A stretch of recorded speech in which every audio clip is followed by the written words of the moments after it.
छात्र राजनीति से निकल करके प्रदेश की सियासत में अपना लोहा मनवाने वाले रविंद्र सिंह भाटी अब ये साबित कर चुके हैं कि अगर वो सड़कों पर जाकर के डटते हैं तो न्याय दिलाने के बाद ही वो वहां से उठते हैं।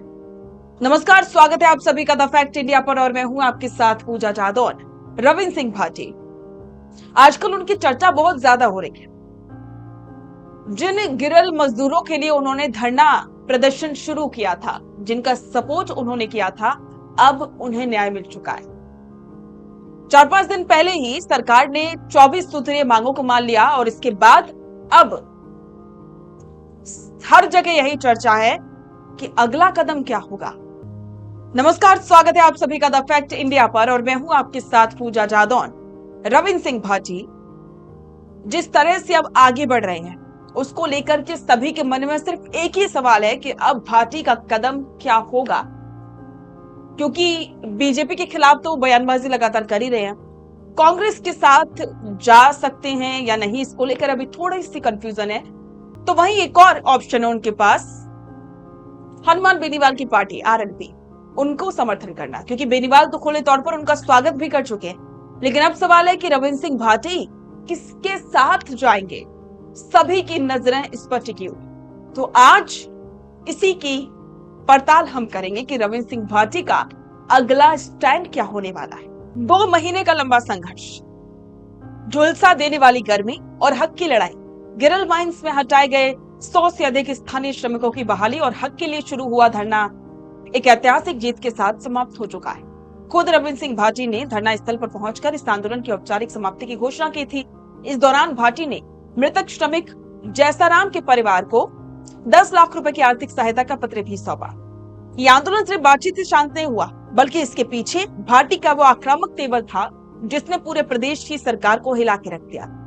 बाड़मेर कूच के दौरान जब रविंद्र सिंह भाटी ने सिस्टम के खिलाफ अपनी आवाज बुलंद करते हुए खुद पर ज्वलनशील पदार्थ डाला था, तब ये मामला सीधे जयपुर में बैठे हुक्मरानों की टेबल तक जा पहुंचा था। एक दिन पहले जब धरने पर बैठे श्रमिक जैसाराम की अचानक से मौत हुई तो प्रशासन और माइंस प्रबंधक बैकफुट पर आ गए थे और फिर दिन भर मैराथन वार्ता चली और इसके बाद 24 सूत्रीय मांगों पर सहमति बन गई। इस आंदोलन की सफलता के तुरंत बाद रविंद्र सिंह भाटी जयपुर पहुंची। राजनीतिक जानकारों की माने तो गिरल माइंस की इस आंदोलन ने रविंद्र सिंह भाटी को मारवाड़ के एक लोकल लीडर से ऊपर उठाकर प्रदेश स्तर के एक मास लीडर के रूप में स्थापित किया है। सोशल मीडिया से लेकर के धरातल तक भाटी की इस जीत को युवाओं और मजदूरों की बड़ी फतेह के रूप में देखा जा रहा है। अब बात उन अटकलों की जो जयपुर के सियासी गलियारों में सबसे ज्यादा तैर रही है। दरअसल जिस तरह नागौर सांसद आरएलपी सुप्रीमो हनुमान बेनीवाल इस वक्त बीज निगम घोटाले और मंत्रियों के भ्रष्टाचार को लेकर के भजनलाल सरकार पर लगातार फ्रंट फुट पर आकर के हमला बोल रहे हैं, ठीक उसी आक्रामक शैली में रविंद्र सिंह भाटी ने बाड़मेर में सिस्टम को झुकाया है। दोनों नेताओं की विचारधारा और राजनीति करने का स्टाइल बिल्कुल एक जैसा है।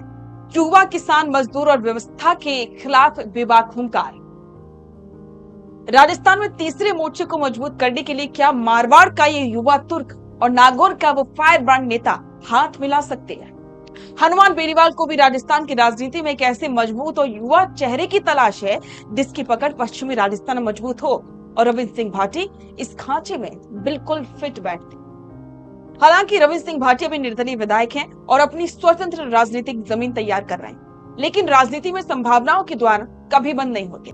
तो गिरल माइंस के आंदोलन समाप्त होने के साथ साथ रविंद्र सिंह भाटी की तरफ से नई अटकलों को एक नया रूप दिया जा रहा है और अब सभी के मन में यही सवाल है कि रविंद्र सिंह भाटी का अगला कदम क्या।